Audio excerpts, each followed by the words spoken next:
Retrouvez tout de suite une rencontre avec Caris Davies, romancière née au Pays de Galles et autrice de 3 romans, dont le premier West a obtenu le prix du livre de l'année au Pays de Galles et a été publié en France en 2019 au Seuil Éditions.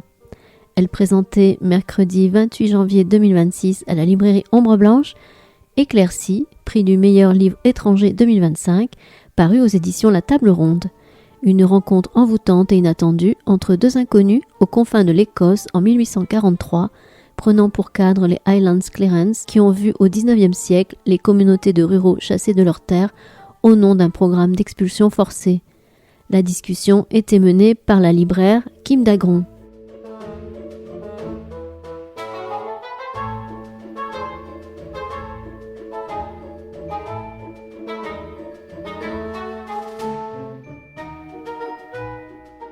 Bonsoir.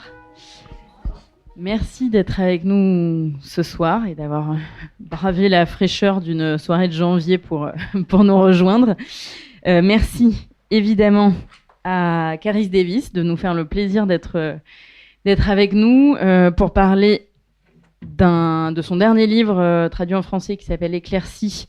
Merci aussi aux éditions de La Table Ronde d'avoir rendu cette rencontre possible. J'espère que si certains d'entre vous sont là ce soir, c'est parce qu'on les a martelés avec ce titre depuis 6 mois. En tout cas, on a essayé de faire ce travail-là avec mes collègues, puisqu'on est plusieurs libraires à l'avoir lu et on a tous été unanimes. Ça a été l'une de nos plus belles lectures de 2025. Pour commencer, est-ce que vous voulez bien, puisqu'il y a toujours des gens dans la salle qui n'ont pas lu le livre, Caris, est-ce que vous voulez bien commencer par présenter le roman ? Premièrement, il y a Iva, qui est le dernier habitant d'une petite île très, très reculée au large de l'Écosse, au milieu de la mer du Nord, entre l'Écosse et la Norvège. Donc, il est là, il est tout seul avec ses animaux. Et ce qu'il ne sait pas, c'est qu'il y a un pasteur qui s'appelle John Ferguson, qui a été envoyé par le propriétaire de cette petite île pour l'expulser. Parce qu'on est en train c'est une période très, très importante, très turbulente de l'histoire écossaise où les grands propriétaires terriens ont expulsé leurs petits locataires pour les remplacer avec des moutons plus rentables. Et puis, le troisième personnage, c'est Mary, c'est la femme de John, qui reste sur le continent. Elle reste près d'Édimbourg, mais petit à petit, elle devient de plus en plus inquiète de cette mission un peu improbable que son mari a acceptée. Et je ne sais pas si je devrais dire plus que ça, mais... non, je pense que c'est bien. Mais...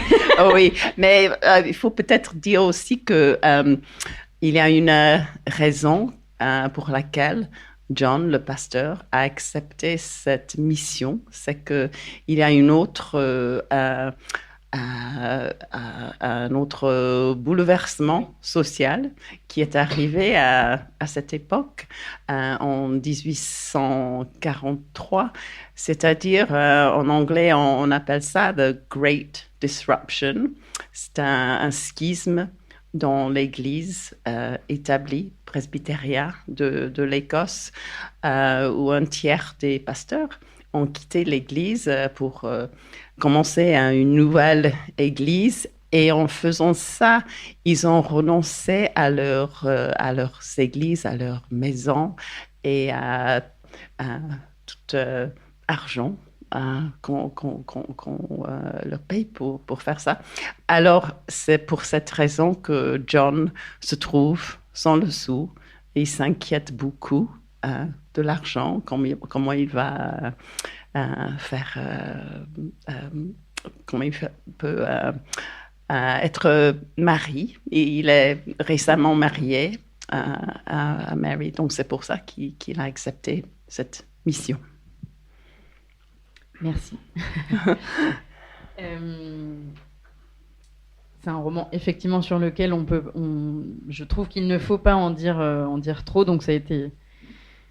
J'ai plein de questions, mais ça a quand même été un point compliqué dans ma préparation de la rencontre, justement pour ne pas en dire trop non plus, notamment de la fin. Pour ceux qui ne l'ont pas lu, je vous encourage à le faire et d'aller jusqu'au bout parce que c'est un roman très surprenant à tout point de vue. Je m'interroge souvent sur le point de départ d'un roman dans la tête d'un écrivain ou d'une écrivaine. Et là, je trouve que dans ce roman-là, le contexte historique, le lieu dans lequel il prend place et les personnages forment vraiment un tout et sont tous intrinsèquement liés. Est-ce qu'il y en a un qui est venu avant l'autre dans votre esprit ? Oui, c'est Iva. Le seul habitant qui est venu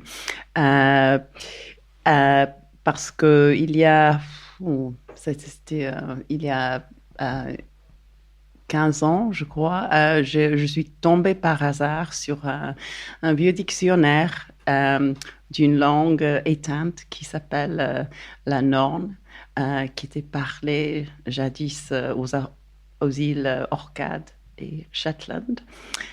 Et j'étais fascinée par l'idée que, en réalité, cette langue avait presque disparu au milieu du 19e siècle.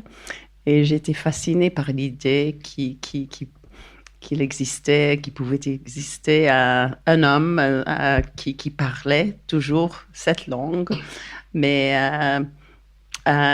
il était le seul, le dernier.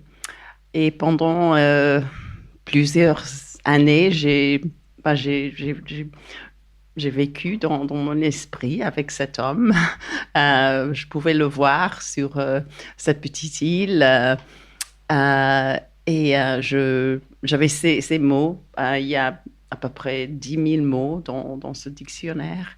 J'ai vécu avec ces mots et l'image de cet homme. Et c'était petit à petit que tout ça m'a emmené à cette période turbulente de l'histoire. Et puis j'ai trouvé John et puis sa femme Mary. Mais c'est absolument, c'était Iva au début. Oui. Le point de, oui, de départ. Okay. Oui. Oui, parce que, et alors, une autre de mes questions, mais finalement, ce phénomène des Highland Clearances, oui. Il a commencé, si je ne me trompe pas, au XVIIIe siècle. Oui, c'est ça. Donc, votre roman aurait pu pu se situer avant dans l'histoire. C'est vrai, mais c'est vrai que les clearances, ils ont commencé au milieu du XVIIIe siècle et ils ont continué jusqu'au milieu du XIXe siècle, mais c'était la période vers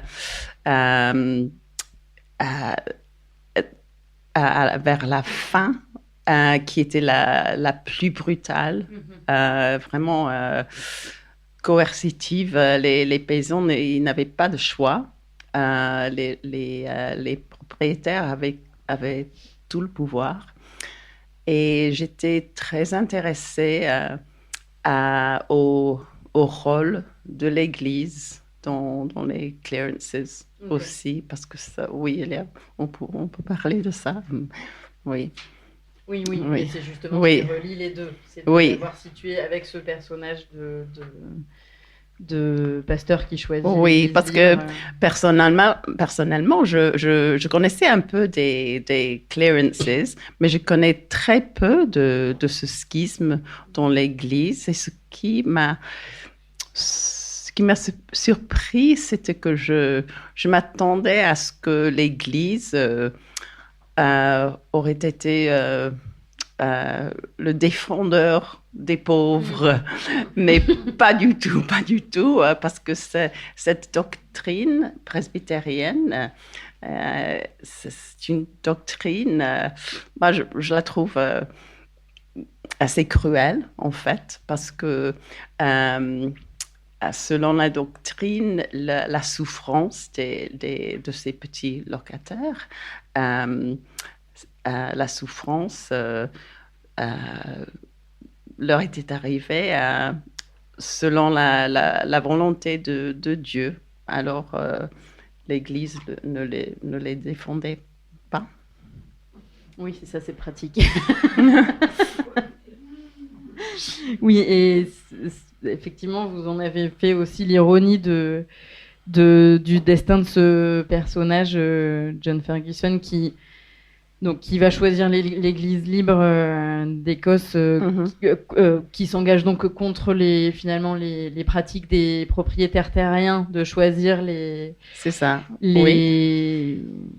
Comment ça s'appelle, les ministres presbytériens, de les choisir eux-mêmes et les profits ecclésiastiques. Mais ce qui m'intéressait, c'est que ça ne voulait pas dire que l'Église était tout à fait contre les propriétaires, parce que ces ministres comme John Ferguson n'étaient pas anarchistes. Ils pensaient que l'ordre social était divin. C'est Dieu qui a dit que les propriétaires ont le droit de faire ce qu'ils veulent avec ces domaines.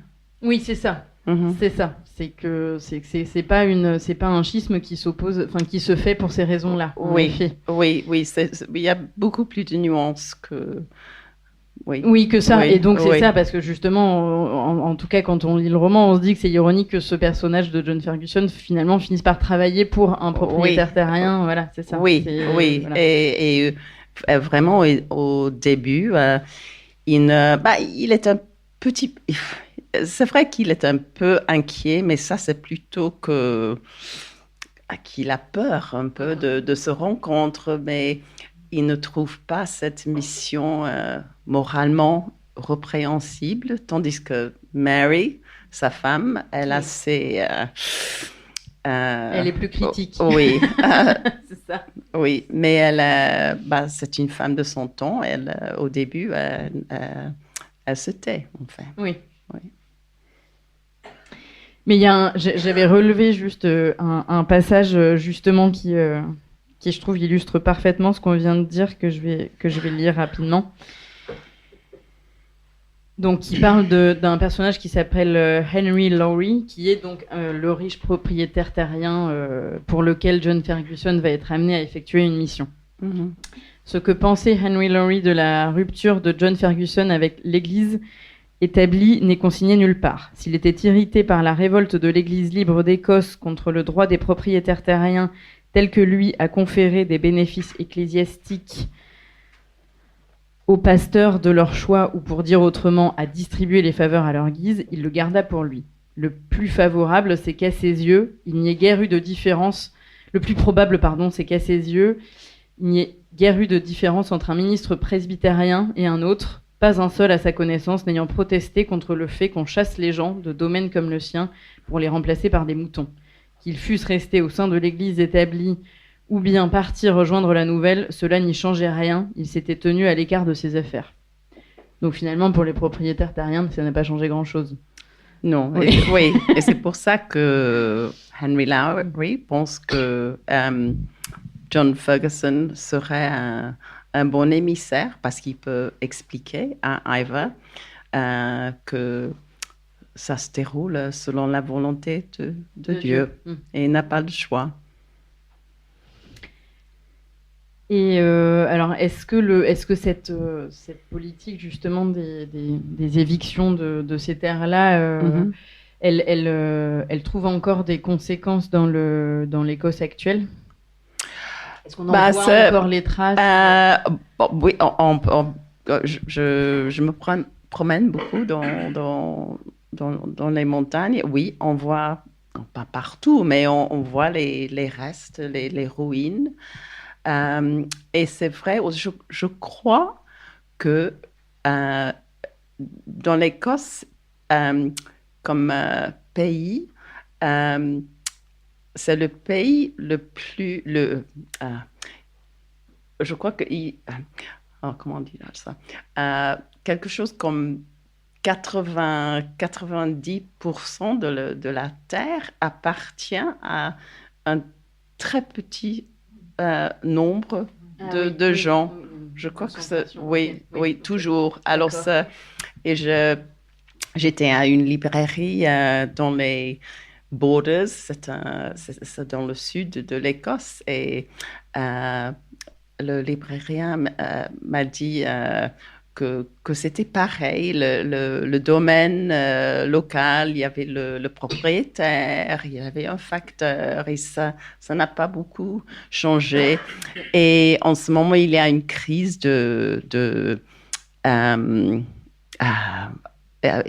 on n'a pas assez de maisons. Une crise du logement. Une crise de logement. Et les propriétaires écossais sont très forts contre les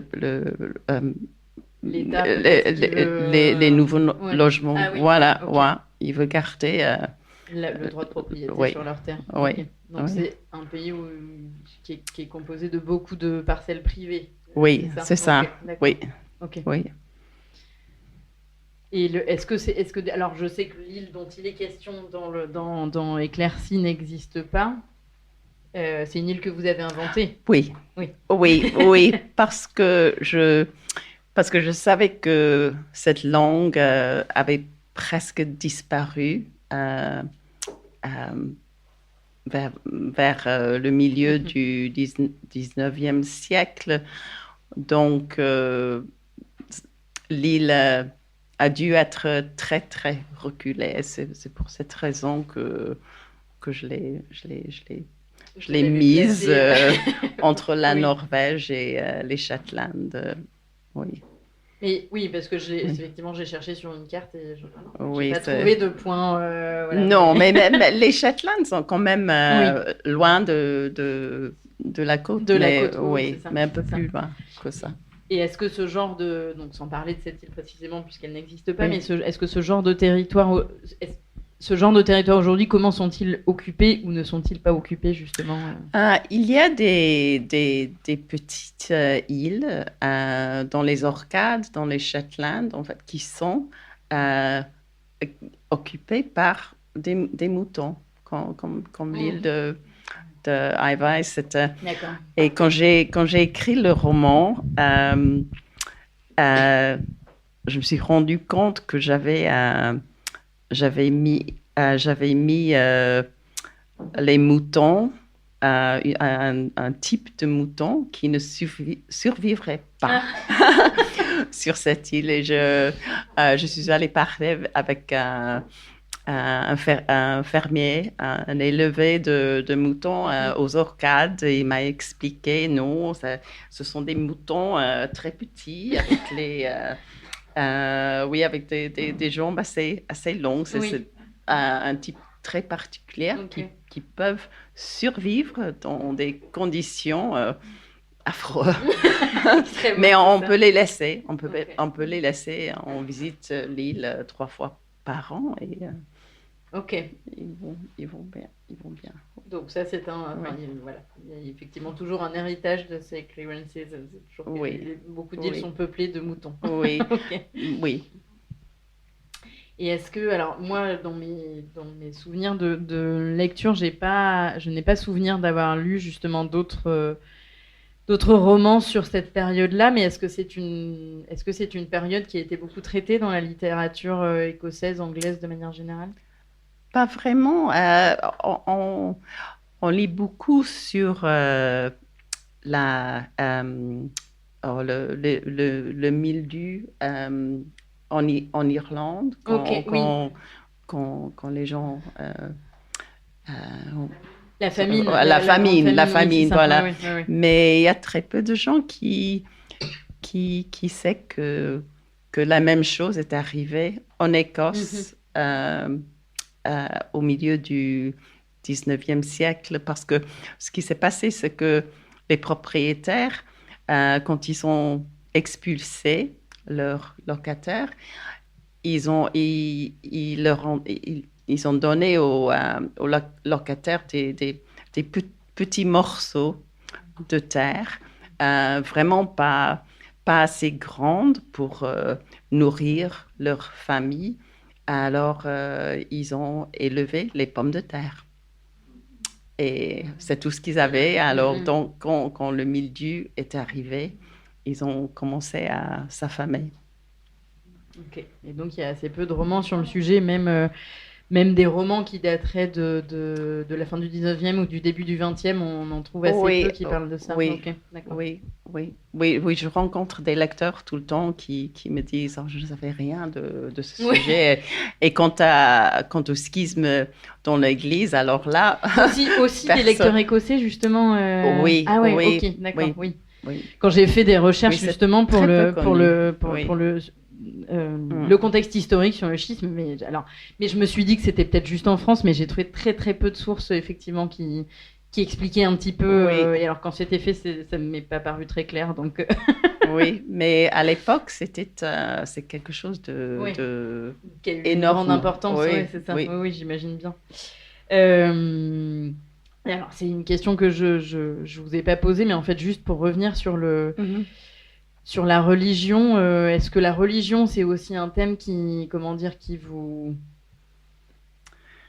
vous fascine ou qui vous pose question, parce qu'il en est aussi question dans Le Voyage de Hilary Bird, le second roman traduit en français. Oui, et dans mon premier roman aussi.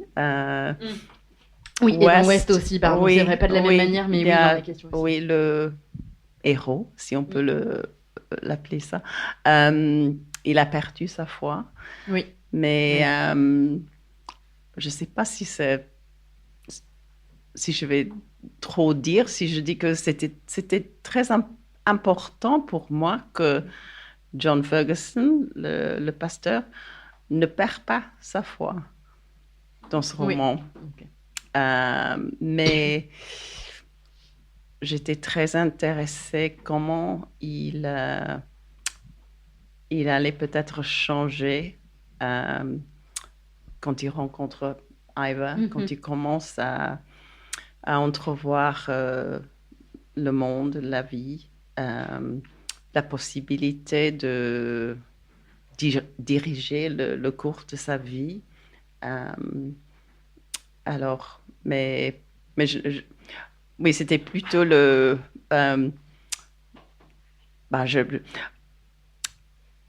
je n'ai pas écrit ce roman comme parce que je voulais attaquer l'Église presbytérienne, mais c'était l'Église que j'ai critiquée, mais c'était pas sa foi que je voulais critiquer. Okay. Oui. Et alors, je rebondis, je passe un peu du coq à l'âne, mais là je reviens sur la littérature et peut-être une référence à des textes que moi je n'ai pas vus, mais il y a un passage que je vais lire à nouveau qui m'a posé question et qui m'a intriguée.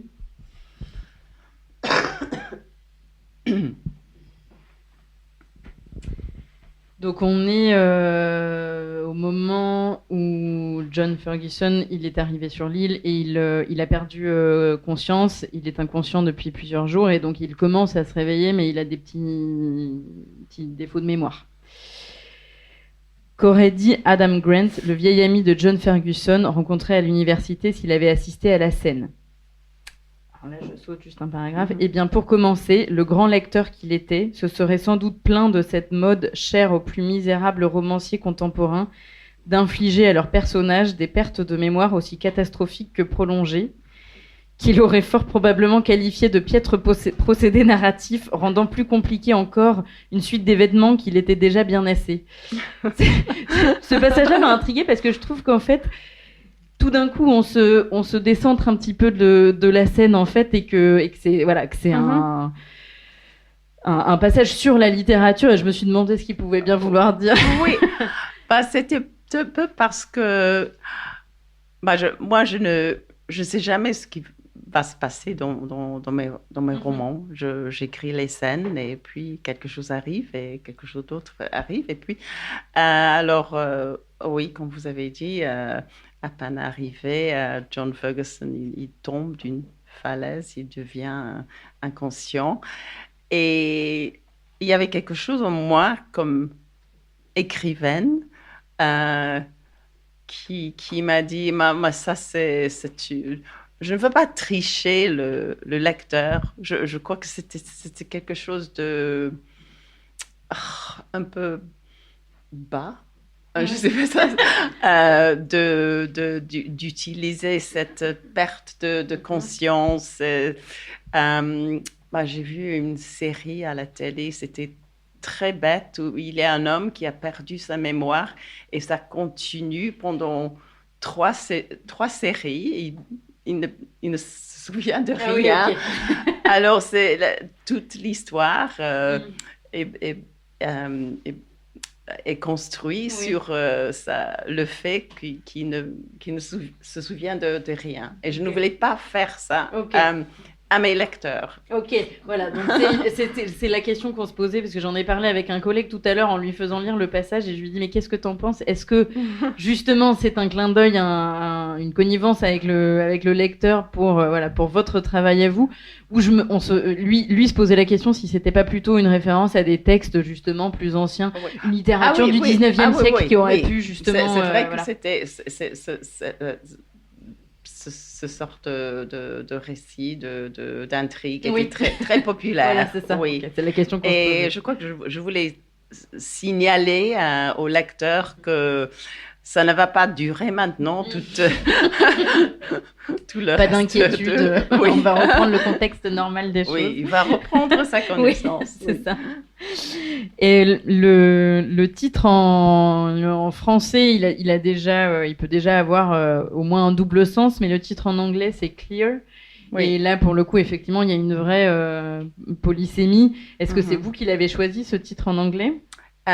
Oui. Et je savais dès le début que ça allait être un cauchemar pour mes traducteurs parce que ça ne se traduit pas. Et non, c'est ça. Oui. Et oui, j'ai eu beaucoup de discussions avec mes traducteurs sur ça a donné des problèmes. Il est effectivement, en tout cas dans le sens de Clearances, il est intraduisible en effet, mais Éclairci, c'est un très beau titre. Oui, c'est un très beau titre. Qui colle aussi très bien au roman. Voilà. Oui, il a quelque chose de lumineux que je trouve très beau. Tout à fait. Dans les 3 œuvres qui ont été traduites en français, en fait, j'ai pas vérifié, est-ce que vous avez écrit plus que 3 romans en anglais ? 3 romans et 2 recueils de récits. Ok, ouais, d'accord, oui. Okay, oui. Donc dans les 3 romans, il y a ce qui l'un des points communs frappants, c'est évidemment le travail sur les lieux. Ouest se passait en Amérique, où on suivait un homme qui tout d'un coup lit un article sur des ossements qui auraient été retrouvés et part à l'aventure pour essayer de retrouver ces ossements, avec une autre quête quand même probablement plus spirituelle derrière, mais voilà. Et donc voilà, et donc il part dans un long périple, et il y est beaucoup question quand même des lieux qu'il traverse. Dans Le Voyage d'Hilary Bird, c'est un homme qui part, non, c'est pas lui qui est pasteur, pardon, lui il est bibliothécaire, bibliothécaire voilà. Qui part dans une station balnéaire en Inde. Donc là encore, effectivement, avec un lieu très choisi et très particulier.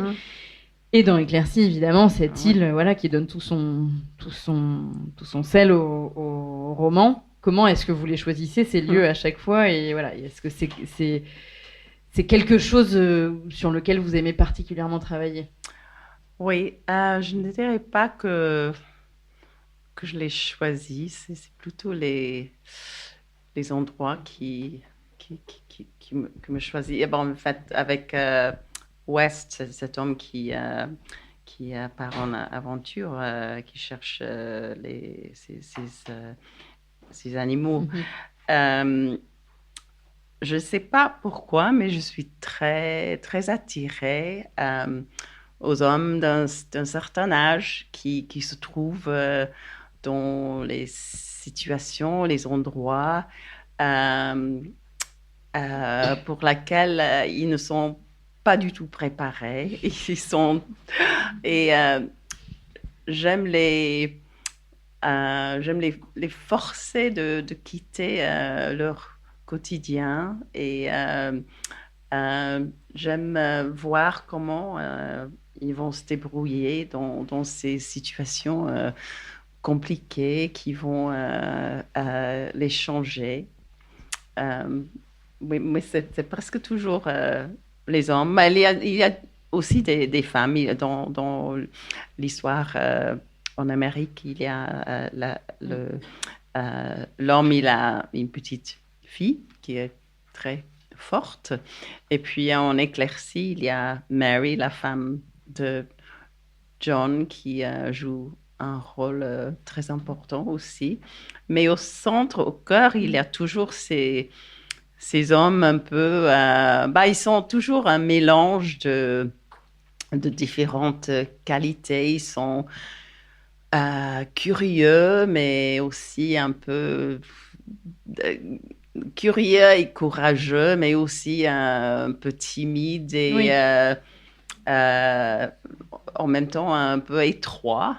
Alors, je trouve ce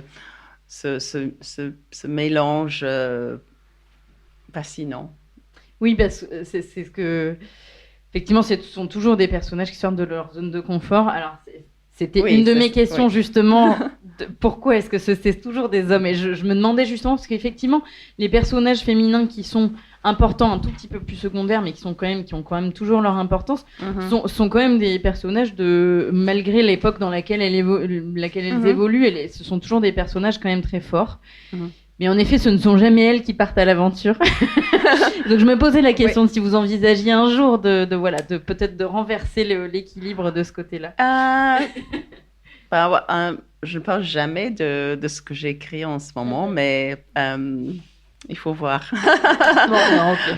Mais le mystère reste entier. Non, mais c'est aussi parce que je trouve quelquefois dans les histoires historiques qu'il y a quelquefois des femmes qui ils ont un pouvoir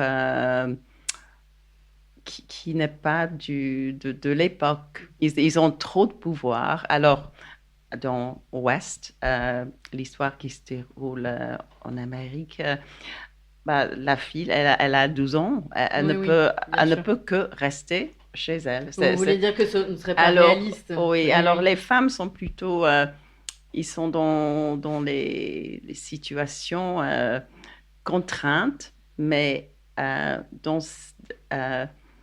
ces situations contraintes, ils se débrouillent très bien. C'est ça, mais c'est un bon résumé. Et en effet, il y a dans ces personnages masculins qui partent vers l'inconnu, un espèce pour moi, une sorte de contre-pied aux personnages de romans d'aventure classiques, parce qu'en effet, ils sont en effet des hommes qui ne manquent pas de courage, mais c'est quand même pas des grandes figures de baroudeurs, quoi. Ils partent effectivement sans être vraiment préparés. Et voilà, moi, c'est ce que j'ai beaucoup aimé dans vos personnages. Voilà, c'est cette originalité, en tout cas, de ne pas justement partir vers l'archétype de l'aventurier, mais de quand même leur faire vivre de grandes aventures. Et alors, c'est aussi, en apparence en tout cas, une sorte d'anti-Robinson Crusoe, puisque ce personnage de Robinson Crusoe, quand il arrive sur l'île, quand il rencontre Vendredi, il va essayer de le civiliser. Et là, finalement, c'est l'inverse de ce que John Ferguson fait. C'est lui qui fait finalement un pas vers lui en apprenant sa langue, etc. Est-ce que c'était une référence volontaire ou pas du tout? Non. Ok. On y pense toujours forcément, puisque quand on a des personnages isolés sur une île, c'est la référence c'est vrai. Non. De culture populaire qui vient automatiquement. Mais voilà. Mais on s'est posé la question justement avec mon collègue aussi de savoir si c'était volontaire ou pas. Oui, je suppose que en arrière, dans mon cerveau, je ne voulais pas que Ivar soit de héros sauvages, vous savez. Je voulais pas faire de lui un cliché. Je voulais qu'il soit un homme de l'île, mais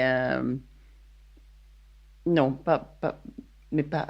Oh, je ne m'explique pas très bien. J'étais très consciente qu'il pourrait être une sorte de cliché. Oui.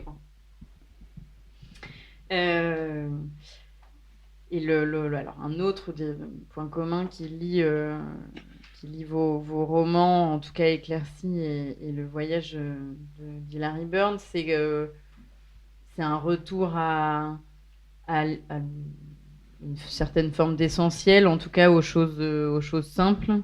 Un mode de vie, bon là c'est l'époque l'appelle aussi, mais un mode de vie simple aussi. Est-ce que justement Hilary Burns il va apprendre justement à apprécier les petits plaisirs de la vie au fur et à mesure?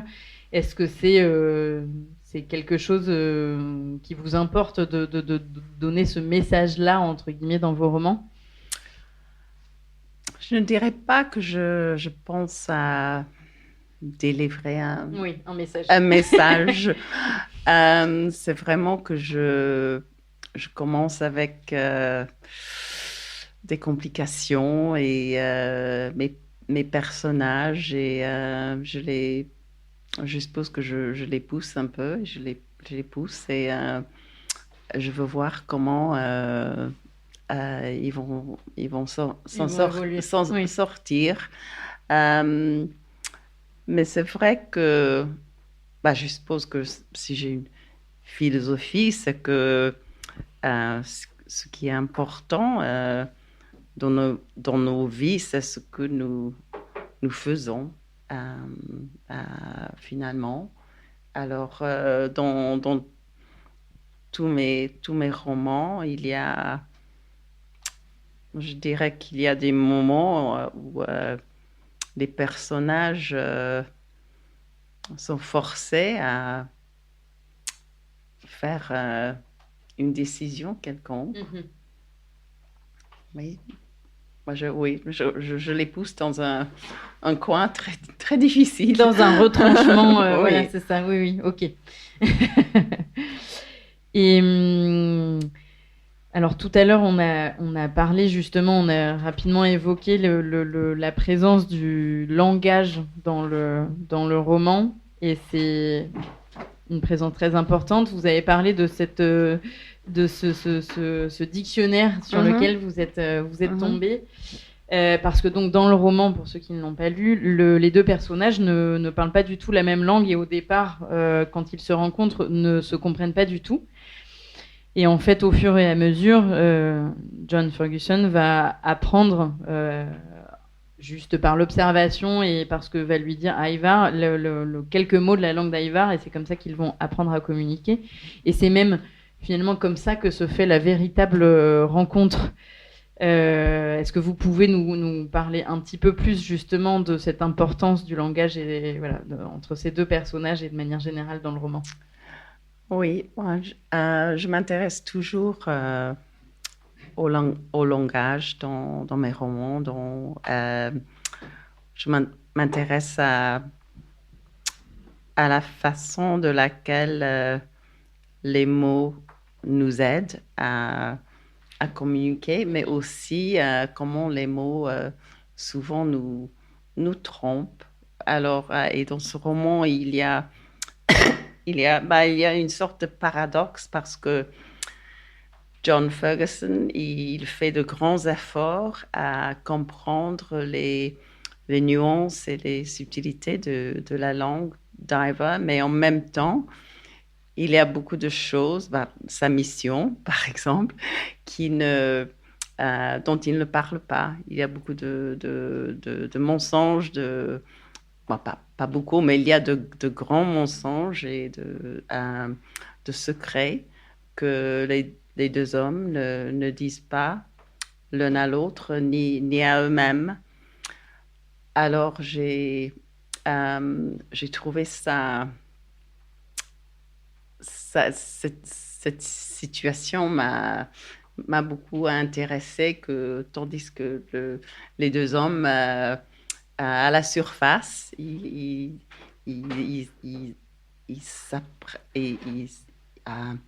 commencent à communiquer avec la langue d'Iva, mais en même temps, il y a un niveau au-dessous où il y a des autres choses. Oui, c'est un livre qui porte entre autres sur le langage, mais aussi fait de beaucoup de silence. Oui. Voilà. Et aussi, il faut dire, en ce qui concerne la norme, c'est une langue très, très physique. Oui. Les mots dans le dictionnaire, la plupart des mots décrivent les objets ou les états naturels. Oui. Et c'est à travers les mots que John commence à s'attacher à l'environnement physique, parce que lui, c'est un homme instruit, il a passé sa vie dans l'église, à l'université. C'est un grand changement pour lui. Et ça, c'est effectué à travers la langue. Et il y a aussi l'idée, enfin moi c'est ce qui m'est apparu, l'idée qu'une langue peut dire énormément finalement d'un peuple et de ce qui l'entoure. Puisqu'en effet dans la langue d'Aivar, on retrouve notamment peut-être 15 mots différents pour décrire les différents mouvements de la mer, chose qui n'existe pas du tout dans la langue que parle John Ferguson pour le coup. Et effectivement, j'ai trouvé ça très beau de se dire qu'en effet, la langue est façonnée à la manière dont vivent les hommes et dont ils s'entourent de leur paysage, quoi. Oui, c'est vrai. Et en même temps, il y a forcément une frustration parce que pour John Ferguson, il fait de grands efforts, mais c'est très difficile pour lui parce qu'il regarde un nuage gris, et pour lui, c'est un nuage gris. Mais pour Iva, il a peut-être 20 mots différents de décrire ce nuage. Et comment est-ce qu'on peut vraiment communiquer avec un autre? Il y a la phrase très connue du poète John Donne qui a dit que aucun homme n'a une île, mais en fait, nous sommes tous des îles. Je ne sais pas ce que vous pensez. Vous ne savez pas ce que je pense. Oui. Moi. Alors, c'est le grand mystère d'être humain. Que même en parlant la même langue, il y a des choses qui ne se communiquent pas et qui j'avais relevé un autre passage justement sur le langage que je veux bien lire parce que je le trouve très beau et très parlant justement.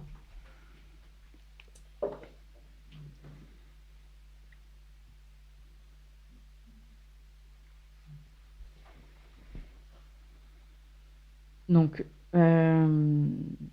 avant l'arrivée de John Ferguson, il n'avait jamais vraiment envisagé les choses qu'il voyait, entendait, touchait ou ressentait comme des mots. Le pasteur, autrefois, leur avait lu des passages de la Bible dans une langue qu'ils ne connaissaient pas, avant de leur hurler après dans une terrible approximation de leur langue à eux.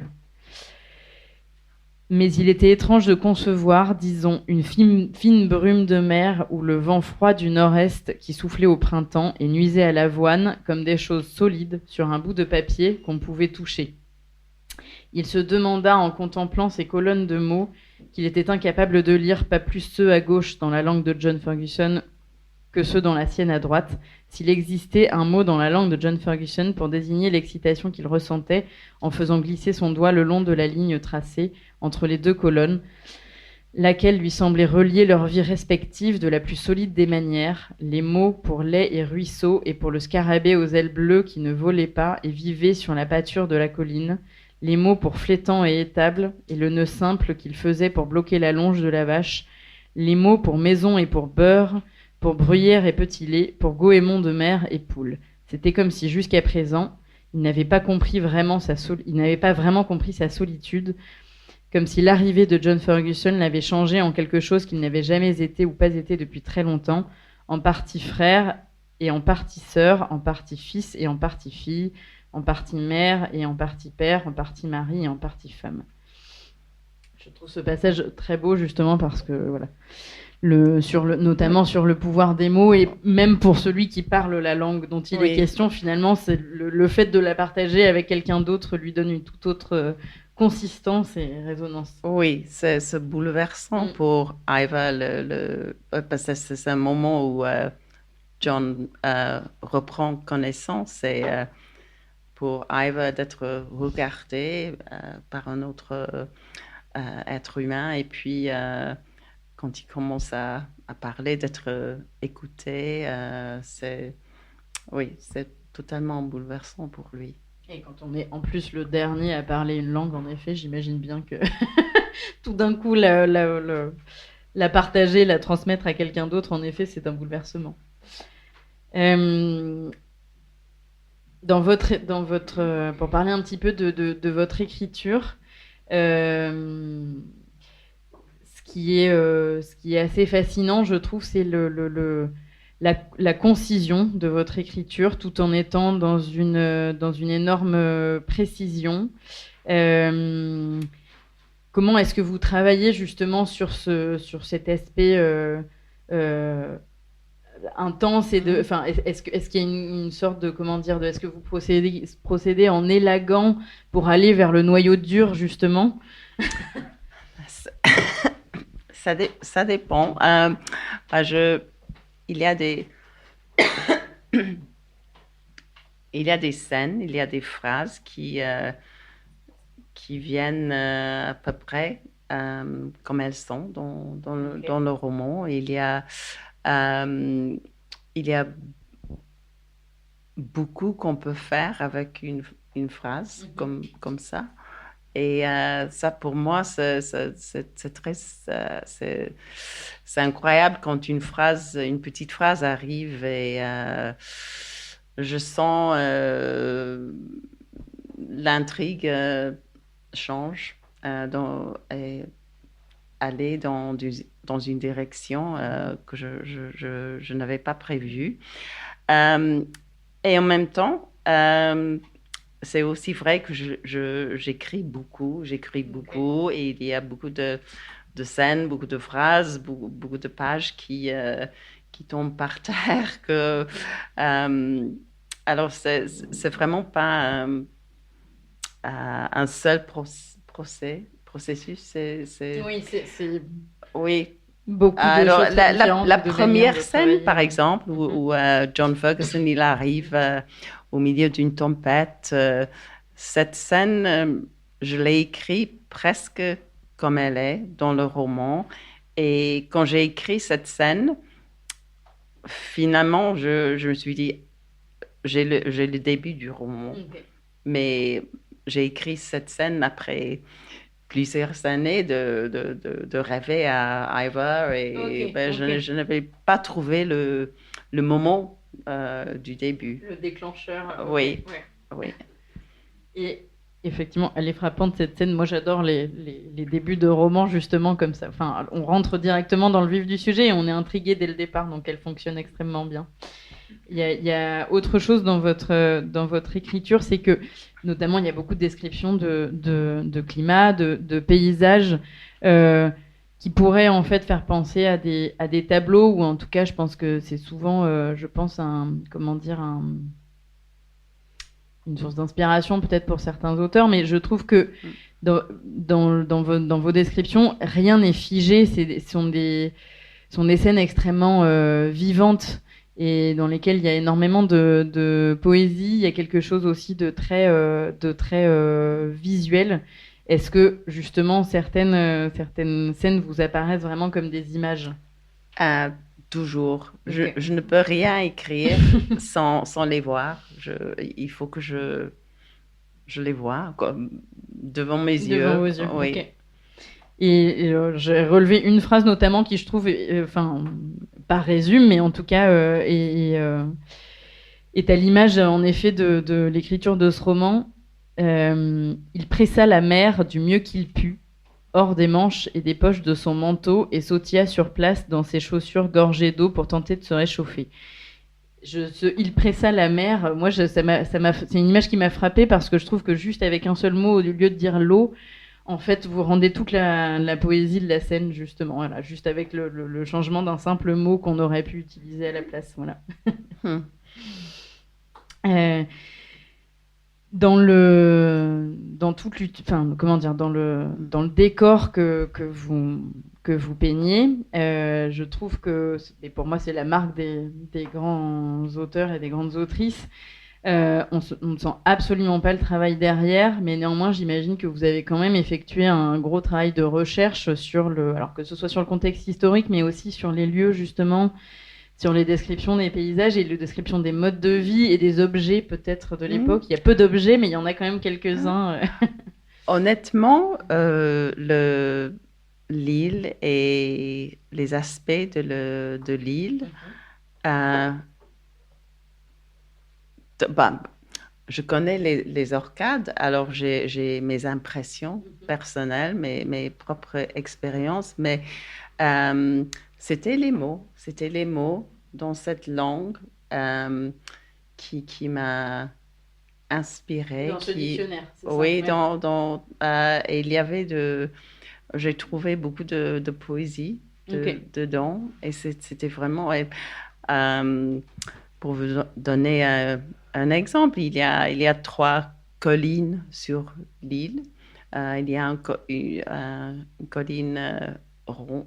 C'est une colline, une colline ronde, une colline pointue et une colline blanche. Et c'est parce que dans la langue norne, il y a ces mots très précis pour ces différentes collines. Et les états de la mer, du ciel, le temps déchaîné, beaucoup de ça est devenu des mots. J'ai vécu avec ces mots pendant plusieurs années, et je suppose que je les ai absorbés. Mais je ne suis pas...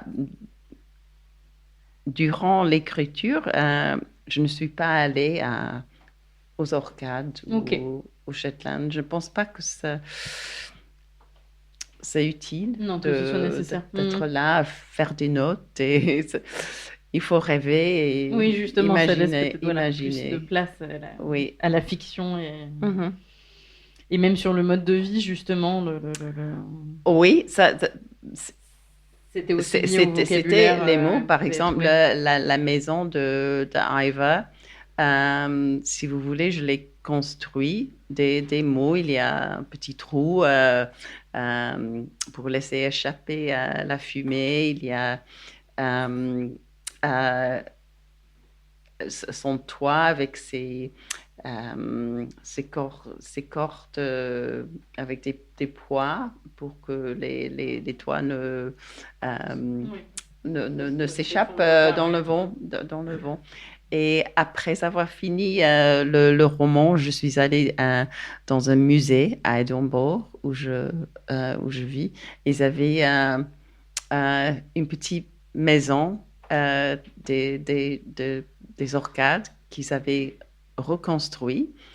Et je me suis dit, c'est la maison d'Iva. Bon, et alors, on a dit qu'on ne parlerait pas de la fin. Donc, on va pas trop développer, mais j'ai quand même juste une question pour ceux qui l'ont lu dans la salle et donc qui sauront de quoi on parle. Est-ce que vous aviez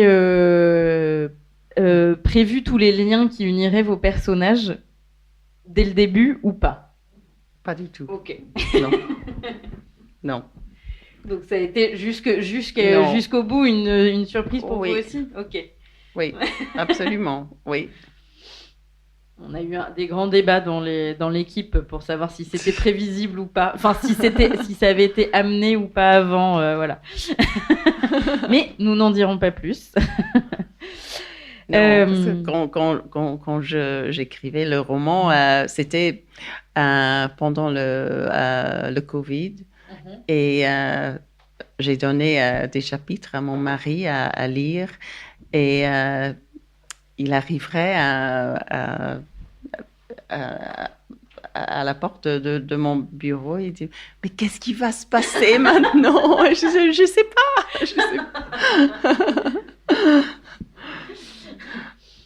Et il disait « Rien de mauvais, j'espère. » Bon, alors moi j'ai toujours l'habitude de finir mes entretiens en demandant sur quoi les auteurs sont en train de travailler pour la suite, d'autant qu'on sait que vous êtes dans une résidence à Paris, entre autres, pour écrire. Mais vous avez bien spécifié tout à l'heure que vous n'aimiez pas parler de travail en cours, donc je ne peux pas poser la question. Donc moi je vais m'arrêter là pour mes questions. Est-ce que l'un d'entre vous ou l'une d'entre vous a une question? Alors je vous fais passer le micro parce que les rencontres sont enregistrées. Bon, j'espère que j'ai bien compris tout ce que vous avez dit, parce que je suis un peu... Bon. Mais est-ce que vous-même, vous parlez le gaélique? Non. Du tout? Non, pas du tout. Étant galloise, je me suis dit... non, je ne parle pas la galloise non plus, parce que quand j'ai grandi au Pays de Galles, c'était une langue un peu moribonde. Et c'est seulement dans les dernières décennies que on a eu une ressurgence. Et maintenant, mes neveux, mes nièces, ils sont tous bilingues. Mais quand j'ai grandi, ce n'était pas le cas. Et le gallique était... c'était les Anglais ont fait... Et les propriétaires écossais, ils ont fait un effort de le faire disparaître. Ils ont réussi. Mais maintenant, il y a les écoles galliques à Édimbourg, où je vis. Il y a deux écoles galliques, je crois. Alors, on fait des efforts, mais une fois qu'une langue commence à mourir, c'est très difficile d'arrêter le déclin. Alors, pas question d'écrire en gaélique. Je ne continue pas ma question. Non, le gaélique, c'était la langue de l'ouest de l'Écosse, plutôt que la Norne, parce que la Norne est venue de la Norvège. Parce que les îles appartenaient dans le temps à la Norvège. C'est pas vraiment une question, mais c'est pour vous dire que j'ai pris un énorme plaisir à lire ce livre. J'avais déjà lu West, mais pas l'autre dont vous avez parlé tout à l'heure. Pour revenir sinon sur la perte de mémoire de John, j'ai trouvé cet épisode très intéressant, parce que moi je l'ai pris un peu comme... parce qu'il arrivait un peu en sachant des choses que Ivar ne savait pas. Donc, il arrivait un petit peu en position de force, de supériorité. Et donc, le fait de se retrouver à un moment donné, momentanément, en perte de mémoire, c'était un peu comme s'il perdait la maîtrise. C'est ça, oui, comme ça. Absolument, oui. Et j'ai trouvé ça très intéressant. Et c'est Ivar qui le soigne. Et donc, tout au long du livre, il y a des retournements de situation, soit très violents, soit très insidieux, qui font qu'il y a des rythmes... très intéressant et qu'on a toujours envie d'aller plus loin. Enfin, j'ai beaucoup aimé. Et j'ai aussi apprécié beaucoup le travail sur la langue, le langage, et aussi comment les deux personnages qui au début ne se comprenaient absolument pas, puisque ne parlant pas la même langue, comment ils ont réussi à se rapprocher et à communiquer et finalement à changer un peu leur position parce qu'ils étaient chacun empêtrés. Oui. Moi, j'ai trouvé empêtrés au départ dans leur position, dans leur certitude. Et petit à petit, bon, il y a eu des retournements de situation. Enfin, bon, j'ai trouvé ça très très subtil. On ne va pas parler de la fin qui est vraiment très très bien amenée. Enfin, vraiment très très très belle la fin. J'ai vraiment aimé. Voilà, bon, j'ai pas vraiment de questions, mais le travail sur la langue est super intéressant et c'est bien d'avoir mis un petit glossaire à la fin parce qu'on a envie de prononcer les mots parce que quand vous en parliez tout à l'heure, ce sont des mots très évocateurs qui sont un peu comme des onomatopées. Je l'ai pris comme ça. Oui. Voilà, c'est comme des sons. Oui, comme des sons. Voilà. Oui, mais au début, il faut dire que je me suis dit, mais qu'est-ce que j'ai fait? J'ai ces deux hommes sur cette île qui ne savent pas se parler. Ils ne savent pas se parler. Qu'est-ce que je vais faire pour un écrivain? Un écrivain, c'était dur. Alors, j'ai travaillé.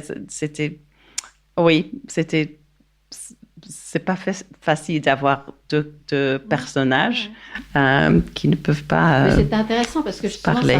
Tout au long du livre, on voit comment ils arrivent à se rapprocher d'une certaine façon et comment. Et c'est pas seulement la langue qui était un obstacle. Donc, comme même tous les êtres humains qui parlent la même langue ne se comprennent pas forcément. Mais là, c'était très très très bien amené et voilà, très intéressant. Voilà, merci. Merci. J'attends avec impatience le suivant. Merci. Les fermiers qui ont été chassés de leur terre. Hein. Oui. C'est pour ça que le titre anglais Claire. et le titre français est très réducteur. Ça n'a rien à voir.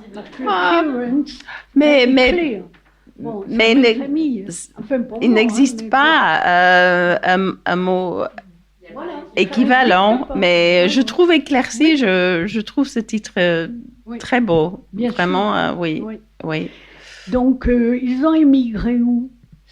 Ils n'ont pas été poussés vers l'Angleterre, ni l'Irlande. Ils ont émigré aux États-Unis?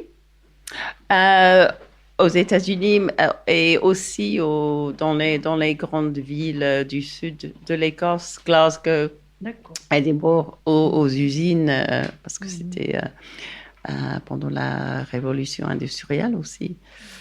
Oui. D'accord. Oui. Mais les propriétaires aussi, ils ont payé leur passage parce qu'ils ne voulaient pas avoir le fardeau de ce peuple qui ne servait plus à rien. Bon, alors on s'arrête là. Merci beaucoup. Merci à vous et merci. À Caris Davis.